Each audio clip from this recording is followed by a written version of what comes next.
Hi guys, welcome back to my YouTube channel knowledge Manch once again. और मैं हूं आपका दोस्त एम के शब्बीर। फ्रेंड्स, ये एक इन्फॉर्मेटिव वीडियो है और मैं इस वीडियो के डिस्क्रिप्शन बॉक्स में ऑनलाइन टेस्ट का लिंक शेयर करने जा रहा हूं। Friends, child development and pedagogy, बाल विकास एवं शिक्षा शास्त्र, ये बहुत ही इम्पॉर्टेंट टॉपिक है। चाहे वो सीटेट हो, केवीएस हो या फिर किसी भी स्टेट द्वारा लिए जा रहे टीईटी एग्ज़ाम्स हो, और ये काफ़ी टफ भी होता है।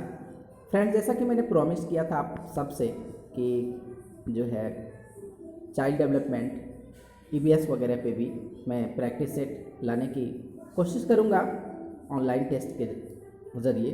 तो फ्रेंड्स, उम्मीद है कि आप इस टेस्ट में ज़रूर ही हिस्सा लेंगे और बेहतर से बेहतर करने की कोशिश करेंगे।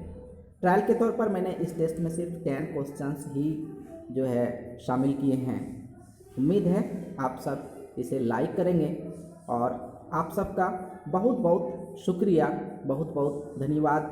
आज तक जो आपने प्यार दिया है, स्नेह दिया है, अपनी बहुत बहुत मोहब्बतों से नवाजा है मुझे भी और इस चैनल को भी।